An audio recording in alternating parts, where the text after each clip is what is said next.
শহীদ হাদির কবর জিয়ারতে দুই নেতার গমন, সার্বিক বিষয়ের তুলনামূলক বিশ্লেষণ। জুলাই অভ্যুত্থানের অন্যতম সংগঠক ও ইনকিলাব মঞ্চের মুখপাত্র শরীফ ওসমান বিন হাদির কবর দেখতে ও জিয়ারত করতে মানুষের ঢল নেমেছে।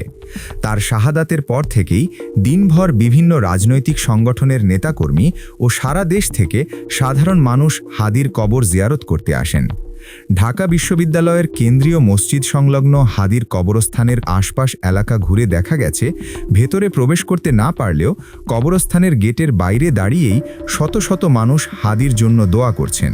কেউ দুহাত তুলে অঝরে কাঁদতে থাকেন, কেউ নিচু স্বরে কোরআনের আয়াত পাঠ করেন।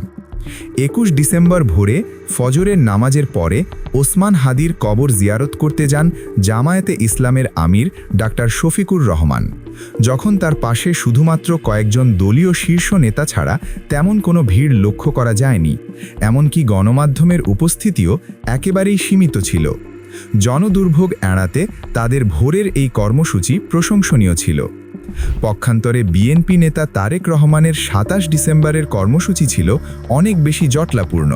তার বাসভবন থেকে শুরু করে ঢাবি এলাকা পর্যন্ত দলীয় নির্দেশনায় নেতাকর্মীরা সড়কের দুই পাশে জটলা পাকিয়ে দাঁড়িয়েছিল। এমনকি কবরের পাশেও তাদের নেতাকর্মীদের ব্যাপক ভিড় ও অযাচিত ধাক্কাধাক্কি লক্ষ্য করা গেছে। তারেক রহমানের প্রোটোকলে বিশাল রাষ্ট্রীয় বাহিনী ও ঢাকা শহরের নেতাকর্মীদের থাকার ফলশ্রুতিতে পুরো ঢাকা নগরীতেই ট্রাফিক ব্যবস্থাপনায় এর নেতিবাচক প্রভাব পড়ে। এমনকি ঢাবির অনেক ভর্তি পরীক্ষার্থী সঠিক সময়ে পরীক্ষা কেন্দ্রেও পৌঁছাতে পারেনি। অনলাইনে অনেক ভুক্তভোগী যেটা তুলে ধরেছেন। জামায়াত আমির শহীদ হাদির কবর জিয়ারতে একেবারে দিনের শুরুতে যাওয়ায় এই দুর্ভোগ থেকে বেঁচে যায় সাধারণ মানুষ। পক্ষান্তরে দলীয় নেতাকর্মীদের নিয়ে বিরাট জটলা পাকিয়ে সকাল 10টার পরে তারেক রহমান তার কর্মসূচির সময় নির্ধারণ করায় সাধারণ মানুষের ব্যাপক দুর্ভোগ হয়, যেখানে শত শত সাংবাদিকদের লাইভে সব দৃশ্য সারা দেশের মানুষ স্বচক্ষে দেখেছে। ভুক্তভোগীদের বক্তব্যেও যা উঠে এসেছে।